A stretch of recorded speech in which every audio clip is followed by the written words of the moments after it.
Rreshjet e shiut shkaktojnë përmbytje në shumë zonat e vendit. Uji depërton edhe në banesa, vështirësohet qarkullimi i makinave dhe lëvizja e qytetarëve. Lidhet në Bruksel, forumi i zgjerimit të Bashkimit Evropian, kryeministri Rama deklaron se procesi duhet konsideruar si njëri bashkim historik i Europës. Kryetari i Partisë Demokratike deklaron se do të shkojë nesër në SPAK për 21 janarin, por Berisha thotë se hetimi i prokurorit Znajti është proces politik. Kujtohet Martin Cani, që u vra nga bashkëmoshetari i tij pranë shkollës Fanoli një vit më parë. Prindrit e të miturit kërkojnë dënim maksimal për vrasësin. Disa konkurrentë rrëmbejnë ponë e anëtarëve të jurisë dhe vijojnë rrugtimin në spektaklin e talenteve. Rekord audience në Vision Plus.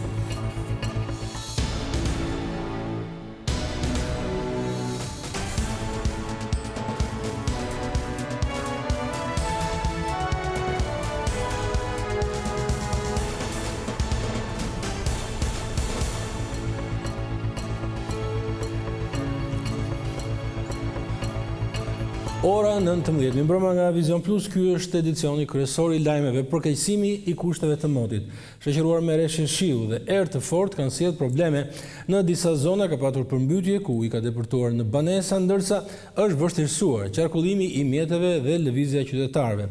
Ndërkohë në fshatra ka mungesa të energjisë elektrike si pasojë e defekteve në rrjetin e shpërndarjes. Rreshjet e dendura të shiut që kanë përfshirë pjesën më të madhe të vendit kanë shkaktuar përmbytje masive, sidomos në qarkun e Lezhës. Situata më kritike paraqitet në Kurbin dhe Mamuras, ku prurjet e mëdha të ujit kanë marrë përpara çfarë kanë gjetur. Si pasojë në fshatrat Fush Mamuras, Droj, Zhej, Shpërdet dhe Shmëri të njësisë administrative Mamuras janë më të prekura nga prurjet e mëdha nga lumi Droj dhe kanalet kulluese që kanë dalë nga shtrati. Aktualisht, rreth 50 banesa kanë prezencë ujë. Tu para 2 vjet e njëjta situatë. Dakord, as ka vu dorë, dem kohën e demokracisë. Dem 97 nuk kanë vu dorë në këtë rrugë. Tu kena në Varrezat, sipër. Edhe porteti mendon. Kemi blloku komplet? Komplet si lagje. S'kena ku me dalë në botë. Kemi bën shumë ankesa për këtë rrugë dhe na kanë lënë pezo. Erdhi bashkia i bani previzor një rrugë këtu drejt. Previzor, tashti nuk bëhet rruga tani. Rruga bëhet verës. Ne kemi dhe barresat aty lart që larg qoftë. I kemi njerëz gjallë edhe mund vdesin. Kajt do ta kalojmë? Kemi fëmijë të vegjël në shtëpi. S'kemi ka të kalojmë të qëm një smollik një gjë, s'kemi nga lëvizim. Jemi bllokuar totalisht e vështirë. Unë kam fëmijën e vogël, kam 2 vjeç kuda që kam të partuar 3 ditë. Nga do dal? Mjetet e rënda të bashkisë janë në terren, por ka vështirësi në qarkullim në disa akse, përfshirë nën kalimin e Fush Mamurasit, ishte rrugën nacionale në Gjormë dhe zonën e Shmërit. Në Milot rrugët e fshatrave Skuraj, Vjonjol dhe Gallat janë të pakalueshme, ndërsa edhe aty 50 banesa kanë prezencë ujë. Nën kalimi i superstradës në fshatin Ishull Lezhë është aktualisht i pakalueshëm për shkak të ujit. Energjia elektrike ndërkohë është rikthyer në disa fidera që furnizojnë Ishull Lezhën, Gjaldrin, Torovicën, Kakareqin dhe Mabën. Vetëm në fshatin Dajç vijon puna nga ekipet e OSHE-s. Në aksin e rrugës Skuraj Burrel, rënja gurve në rrugë dhe shkarjet e dherave nga malet ka vështirësuar qarkullimin e automjeteve. Rreshtet e shiut që ka nisur prej mbrëmjes së kaluar shkaktuan probleme edhe në Dibër. Me e prekur nga shtrëngatat e shiut ishte Bashkia e Matit, ku pati probleme me rrugët rurale dhe përmbytje të banesave. Ka hi këtu të shtëpi. Ka hi me në shtëpi gjithë metri. Mëron kemi qëro shpen dimona.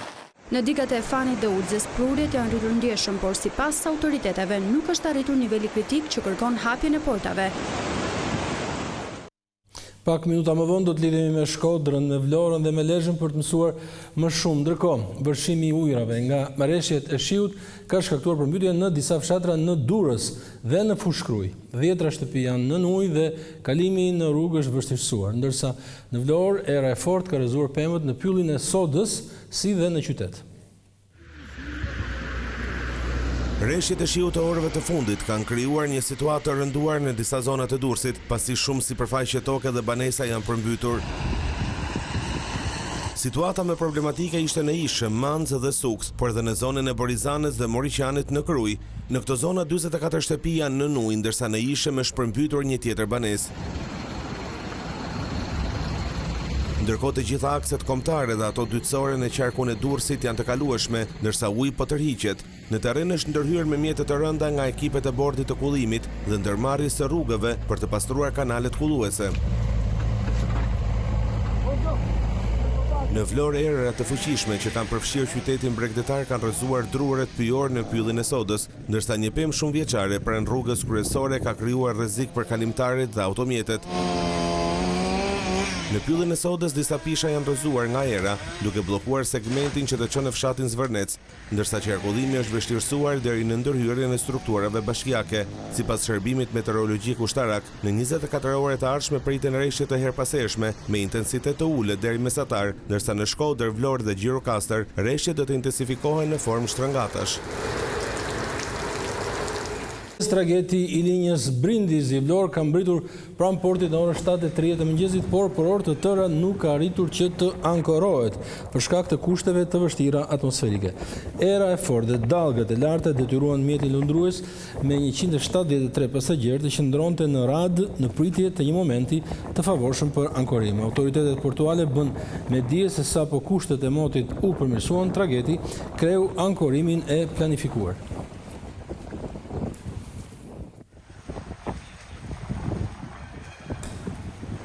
Shkojmë drejt për së drejti në Shkodër, do të lidhemi me Bepin Kolvatan, cila është situata prej motit, të rreshjeve dhe stujisë.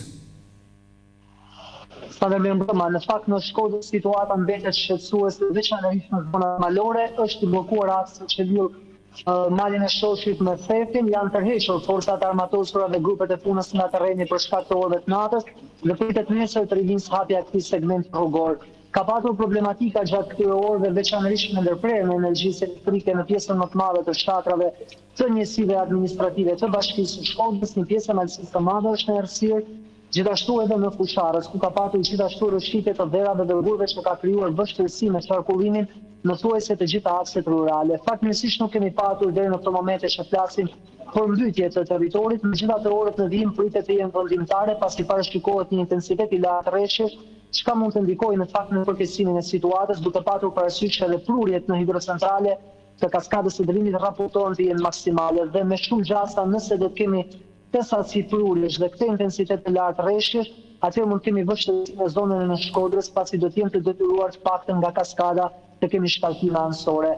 Edhe në bashkinë e Vallit të Dejës gjatë ditës së sotme është ndërhyrë nga forcat armatosura në trojën e Glinës, i cili ka shkaktuar ditë më parë përmbytje masive në këtë bashki dhe që po mbahet në monitorim situata për të mos patur një precipitim të saj në orët në vijim. Do të jenë orë të cilat në fakt do të jenë vendimtare, duke patur parasysh që parashikimet flasin për intensitet të lartë rreshjesh kombinuar dhe me saci të mëdha prurjesh që vijnë nga zonat malore në drejtim të kaskadës së Drinit.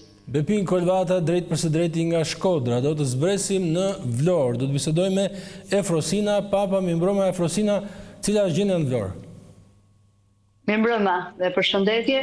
Gjendja në Vlorë paraqitet ndryshe, më e lehtësuar përveç atyre problematikave që ne i përcollëm dhe nëpërmjet kronikave që sapo i ndoqëm. Trageti jo vetëm që u ankorua, 174 pasagjerët zbritën dhe është rinisur përsëri pas rreth një ore drejt Brindisit. Kështu që ai problem pothuajse u zgjidh, ndërkohë që aktualisht që flasim bashkë, gjithë shtabi i emergjencës dhe punonjësit e Bashkisë së Vlorës, punonjësit e njësisë administrative në Vosel janë stacionuar pranë lumit të Vjos në urën e Mifolit, aty ku është dhe problematika, aty ku është dhe ekziston dhe risku i përmbytjeve. Ndërkohë që është dashur rreth 800 metër kub për të hedhur dhe prej orës 17 ka nisur hedhja e metrave kub të dherave të shumë për të arritur, për të riparuar atë argjinaturën, defektet e argjinaturës dhe për të ngritur pak nivelin gjithmonë për të bllokuar një përmbytje të mundshme. Pasi ajo zona e Novoselës është në risk, nëse do të kemi pritshmëritë e Institutit Gjeoshkencës apo dhe njoftimet e ndryshme që janë bërë nga Agjencia Kombëtare e Mbrojtjes Civile, për kujdes sepse do të ketë shtim të intensitetit të rreshjeve në orët e vona të mbrëmjes së sotme dhe gjatë paradites të ditës së nesërme. Gjithsesi, themi që hidrovorët është raportuar që punojnë me kapacitet pompat, në 2 hidrovorët e qytetit punojnë me kapacitet të plot, të themi që gjendja është e gjitha në monitorim.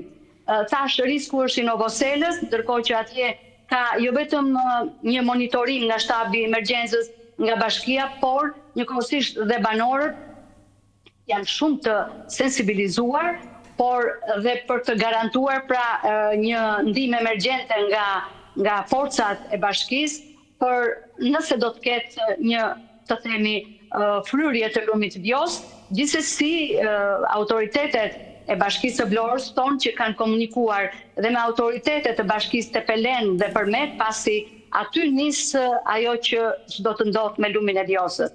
Nëse atje do të ketë prurje të shumta, prika do të jetë në urën e Miforit, por gjithsesi gjithçka është në monitorim. Faleminderit Efrosina Papa, drejt përse drejti nga Vlora. Shkojmë në Lezhë. Altin Mema. Altin, cilat janë të rejat më të fundit nga Moti? Mirëmbrëma, sapo ka përfunduar në fakt mbledhja e shtabit të emergjencave civile, udhëhequr nga ministri i mbrojtjes Spiro Vengu në Lezhë, ku situata vjen të mbetet më problematike, siç tha ministri dhe të gjithë fuqishën perëndimore në bashkinë e Mirditës. Atje ku rreth 19 familje janë të rrethuara nga ujë dhe të përmbytura, ndërsa 4 familje të tjera në njësi administrative zeme në Lezhë janë sjellë në një qendër, konkretisht në shkollën profesionale Kolim Gjoka, për shkak të përmbytjeve të banesave të tyre. Në momentet që flasim nuk ka reshë shiu me intensitet të lartë, por ajo çfarë tha ministri, mund ta përkursojnë situatën në vim. Pasë, siç tha ministri Vengu, në orët në vim intensiteti i rreshjeve do të jetë i lartë, çka rrit në fakt edhe rrezikun e përmbytjeve të tjera. Kotat e lumit Drin që përshkon përmes qytetit në Lezhës janë rritur maksimum, ndërsa një problem serioz përbën edhe kanali i ujrave të larta që lidh zeminin me pjesën e Tales. Nuk raportohet probleme sa takon hidrovorëve të cilët janë në funksion të plot, megjithatë ka përmbytje të sipërfaqeve të tokave të konsiderueshme në Milot, në zonën e Laçit, në Shënkoll, në Ndërvic, në Balltren, në Zemen dhe po ashtu edhe në Zadrim.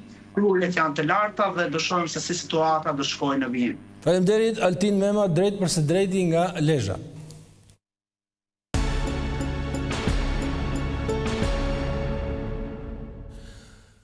Forumi i zgjerimit të Bashkimit Evropian diskutoi sot në Bruksel të ardhmen e këtij projekti politik. Gjatë fjalës së tij, kryeministri Rama tha se ky proces nuk duhet konsideruar si zgjerim, por si një ribashkim i Europës.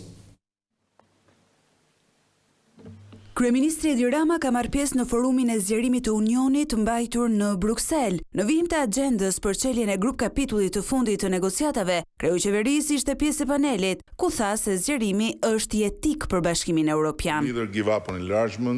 As nuk do të heq dorë nga zgjerimi dhe as nuk do të më mbarojnë fjalët për të. Zgjerimi është e ardhmja e Europës. Më lejoni ta them krejt qartë, në vend që të përdor fjalën zgjerim dhe që ka lindur në Bruksel, më lejoni të gjejmë një fjalë tjetër. Ribashkim. Ky është koncepti, një domosdoshmëri historike. Shefi i qeverisë argumentoi se pse Shqipëria duhet të jetë pjesë e Unionit. Ndonjëherë duhet i përgjigjem një pyetje jo fort të lehtë. Pse BE duhet ta ketë Shqipërinë në tryezën e saj të rrumbullakët? Dhe mua më duket se përgjigjja është më e lehtë se vetë pyetja. Shqipëria sjell në tryezë shpirtin e madh të dikurshëm të Europës dhe i sjell kurorës së saj një grup tjetër të vogël të çmuar. Shqipëria është gati, jemi plotësisht të përkushtuar, kemi treguar rezultate me reforma, nuk do të ndalim asnjë çast. Ndjejmë përgjegjësinë për t'i shërbyer Europës dhe Europa për t'i shërbyer paqes. Kryeministri veçoi kontributin e komisioneres për zgjerimin Marta Kos në përshpejtimin e procesit të antarësimit. Unë besoj që ndërsa Marta po shkruan historinë me ne, duhet të sigurohemi që edhe historia do të shkruaj për të me faqet e saj. Ajo duhet të botoj një libër me titull Antologjia e një zgjerimi të bërë nga unë dhe i jap fjalën Martës me të gjithë lagjen ballkanike që ndodhet këtu, që do të përmbahem me fisnikëri nga pretendimet e të drejtës autorit për kapitullin e Shqipërisë. Ndër të tjera, Rama theksoi se Bashkimi Evropian gjithmonë ka përfituar sa herë ka pranuar antar të rinj dhe nuk është zgënjur kurrë. Udhëheqësi i opozitës do të pyetet nesër nga prokurorët e posaçëm për vrasjen e protestuesve në bulevard në Tiranë më 21 janar të vitit 2011. Një ditë para se të japë dëshminë, Sali Berisha ka akuzuar prokurorinë se ka nisur një hetim politik ndaj tij. Kryetari i Partisë Demokratike Sali Berisha do të shkojë nesër në SPAK për të pyetur në lidhje me ngjarjen tragjike të 21 janarit vitit 2011, ku vran 4 protestues, ngjarje për të cilën ish-kryeministri nuk është pyetur asnjëherë. Në një konferencë me gazetarët, Berisha deklaroi se do të përgjigjet të gjitha pyetjeve të prokurorit posaçëm. Nesër do jam aty, sepse shumë normale, ndonse e deklaroj që sot që ky është jetim politik, sepse është hetuar. Sipas Berishës, prokuroria nuk ka hetuar një aspekt dhunën e protestuesve të Partisë Socialiste aso kohën në opozit. Edi Rama është përgjegjësi numër 1 i atyre zhvillim, ai është organizatori kryesor, Shifeni kur bën me shenjë nga dritaret e mia, po unë do shkoj dhe do t'i bëj gjyqin publik. Do dala amej. Dhe do të bëj gjyqin publik Edi Ramës. Jo vetëm Edi Ramës, nuk është vetëm. Berisha komentoi edhe vendimin e gjykatës së Strasburgut, gjykatë që e cilësoi vrasjen e 4 protestuesve vrasje shtetërore. Roja e gardës, e cila do roje, vepron mbi bazën e ligjit. Dhe lexoni ligjin çfarë thot. Po të dëgjoj ty, Breshinaj, po vazhdoj të dëgjoj. E këmbë, pastaj neutralizim. Dhe në qoftë se fillimisht u tha se janë pluma nga afër, çka linte për të nënkuptuar që ishin demonstrues që kanë gjujt njëri tjetrin, më vonë u tha jo. Ajo ekspertizë nuk ishte e drejtë, por janë nga distancë. Atër, e kam thënë dhe them, ato janë pluma të armëve të shtetit, të përdorura në përputhje me rregullat dhe ligjin, pra janë vrasje shtetërore, jo me qëllim, jo të qëllimshme, pa dashje. Deri më tani, SPAK-u ka pyetur edhe Lulzim Bashën, i cili në 21 janar në vitin 2011 ka mbajtur detyrën e ministrit të brendshëm. Komisioni për reformën zgjedhore zhvilloi sot mbledhjen e tij të parë në emër të Partisë Socialiste. Bashkëkryetari Damian Gjiknuri premtoi se do të synohet konsensus për të gjitha çështjet. Ndërsa Oert Bylyk Bashi bëri të ditur se kërkesa kryesore e Partisë Demokratike është ndryshimi i sistemit zgjedhor. Majoranca dhe opozita ulën krah të njëra tjetrës për të filluar reformën zgjedhore, një reformë që kuvendi e nis gjithnjë pas zgjedhjeve parlamentare. Kjo reformë nuk është një teren i panjohur për dy bashkëkryetarët, pasi socialisti Damian Gjiknuri e demokrati Oert Bylyk Bashi kanë punuar së bashku për ndryshimin e rregullave për zgjedhjet prej vitit 2012. Në këtë sfond, Damian Gjiknuri premtoi se për çdo çështje ku palët ndahen, do thirret OSBE Odiri për ekspertizë, duke premtuar se konsensusi është i mundshëm, edhe në kushtet kur Partia Socialiste ka votat e nevojshme për ta ndryshuar edhe e vetme kodin zgjedhor. Është aq e ndryshme eksperienca dhe interesi sa nganjëherë bëhet e vështirë gjetja e një konsensusi. Prandaj, ekspertiza e Odirit dhe ajo që thash parimet të udhëhiqemi nga rekomandimet e Odirit është pikërisht të gjejmë konsensusin. Dhe më përpara ne kemi bërë këtë. Unë garantoj nga ana ime dhe si në emër të majorancës që ne jemi të hapur për çdo propozim, nuk kufizohemi vetëm tek rekomandimet e Odirit, siç kemi bërë dhe më parë, që sa herë kemi pasur marrëveshje politike, gjë që mbase nuk mund mos mungojë edhe në të ardhmen, për çështje edhe të sistemit zgjedhor apo për çështje të tjera që u interesojnë palëve, ne kemi gjetur gjuhën. Ndërkohë që eksperiencia e ka mësuar demokratit Oert Bylyk Bashi në këto 12 vite në opozit, se rregullat e shkruara nuk mjaftojnë, e sa do i mirë të jetë ligji, duhet vullnet politik për ta zbatuar atë. Por nëse ka një element që për demokratët është prioritet, ai është ndryshimi i sistemit zgjedhor. Por në qoftë se ne nuk mbajmë të hapur debatin për sistemin zgjedhor, i cili ky që është i njëanshëm i vitit 2020, po vret funksionimin e partive në parlament duke filluar që nga procesi zgjedhor dhe më pas e gjitha kjo e transferuar edhe në mënyrën se funksionon parlamenti, sigurisht që ky komision nuk do të ketë arritur të bëjë një nga detyrat më të rëndësishme. Rregullat themelore vendosen së bashku. 2020-a nuk prodhoi një sistem të përbashkët. Në këtë mbledhje të parë nuk morën pjesë asnjë prej përfaqësuesve të partive të reja, Agron Sheaj nga Partia Mundësia, Redi Muçi nga Lëvizja Bashkë, Ana Dajko nga Shqipëria Bëhet, të cilët janë skeptike kanë akuzuar Partinë Socialiste, Partinë Demokratike për marrëveshje në kurisë të partive të vogla.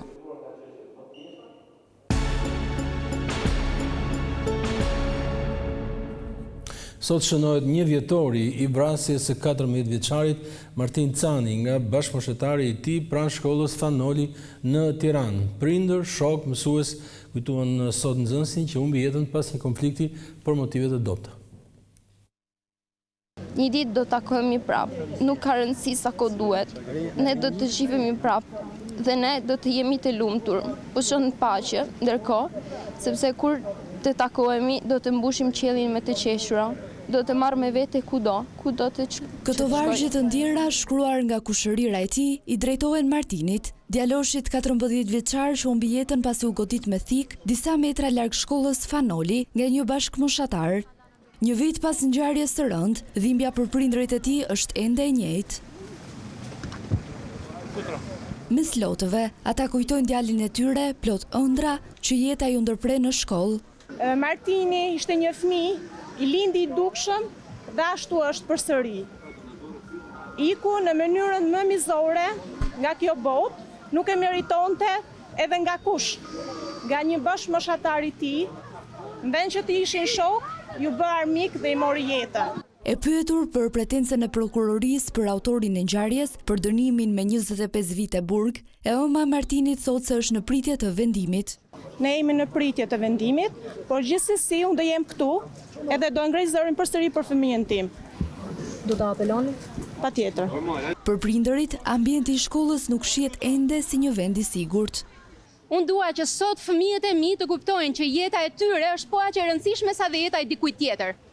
Prokuroria e Tiranës kërkoi dënimin maksimal për autorin e ngjarjes, por ai mund të marrë vetëm 12 vjet, bazuar në kodin penal për të mitur. Gjykata e posaçme shpalli sot vendimin për grupin kriminal të Shkodrës të goditur me operacionin Metamorfoza. Pjesët e ishin edhe prokuror, oficer policie që bashkëpunonin për krime të ndryshme.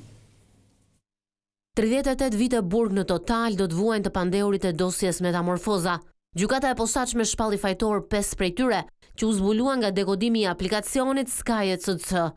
Mes të arrestuarve bënin pjesë zyrtar të lartë policor, prokuror dhe eksponent krimi. Ish prokurori i Kukësit Xhevahir Lita dhe ish shefi operacionale Soltion Bistri rifituan lirin pas dënimeve që u dha gjykata, pasi e kishin shlyer me kohën e paraburgimit.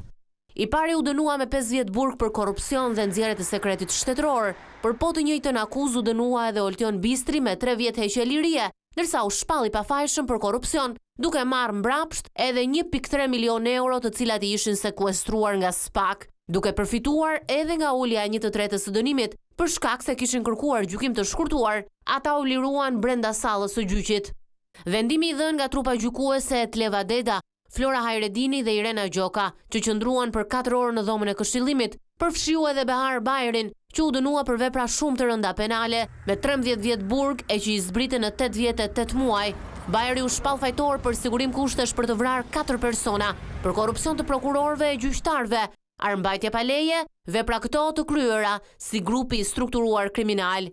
2 bashkëpunëtorët e tij në këto krime, Edmond Preka dhe Astmer Bilali, u dënuan i pari me 10 vite burg, ndërsa i dyti me 8 vjet e 6 muaj heqje lirie. Të gjithë do ta vuajnë dënimin në një burg të sigurisë së lartë. Në 2 dhjetor, pritet të shpallet vendimi përfundimtar edhe për biznesmenin Pollum Gjoka dhe një tjetër person, pasi avokatët të bëjnë mbrojtjen. Ndërkaq, gjykimi vazhdon edhe për krime të tjera për të cilat s'pak ka ngritur akuza zyrtare. Sot shumë faqe interneti në të gjithë botën, përfshirë edhe vendin ton, nuk kanë funksionuar për disa orë pas një problemi teknik të platformës ndërkombëtare Cloudflare. Ndërprerja përfshiu edhe rrjetet e mëdha si Amazon dhe X. Përmes një deklarate zyrtare, autoriteti kombëtar për sigurinë kibernetike rekomandoi rritje të vigjilencës për përdoruesit që kanë shërbime në këtë platformë, si dhe kryerje të kontrollit të vazhdueshëm për disponueshmërinë e tyre. Kompania Cloudflare ka deklaruar se kjo problematikë është e përkohshme dhe se ekspertët janë duke punuar për kthimin e të gjitha shërbimeve në normalitet.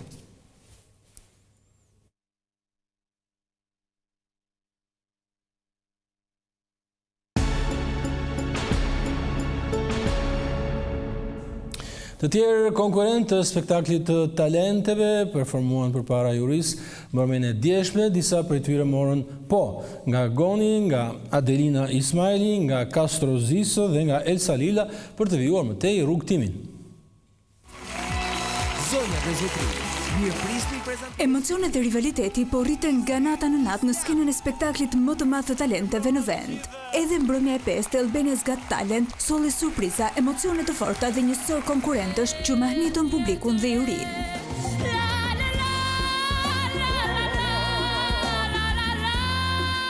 Nata u hap nga Ambra Marku, e cila me energjinë dhe sigurinë në skenë mori menjëherë duart rrokitet e sallës, si dhe votat pozitive të jurisë. Pas saj performuan grupi i valleve nga Mirtita, akrobatet Ebi dhe Paula, si dhe këngëtarja e vogël Ajana Zhaku, e cila impresionoi me vokalin e ëmbël.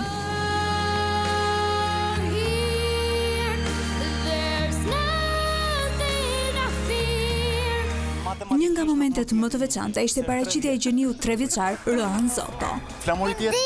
India! Konkurrenti më i vogël i Albania's Got Talent befasoi jurinë përmes aftësive të tij për të identifikuar të gjithë flamujt e botës, duke treguar se në këtë spektakël talenti nuk ka kufi moshe. Mbrëmja kishte në qendër artin në çdo formë të tij, duke sjellë mesazhe të fuqishme emocionale. Juria nuk i kurseu komentet mbështetëse, por as kritikat, teksa përballeshin me sfidën e përzgjedhjes së më të mirëve. 13 konkurrentë u përpoqën të bindnin jurinë, edhe pse jo të gjithë arritën të kalonin mëtej. Rrugëtimi i Albania's Got Talent vazhdon. Ndaj për ata që nuk patën mundësi ta ndiqnin spektaklin live, natën e 5 mund ta gjeni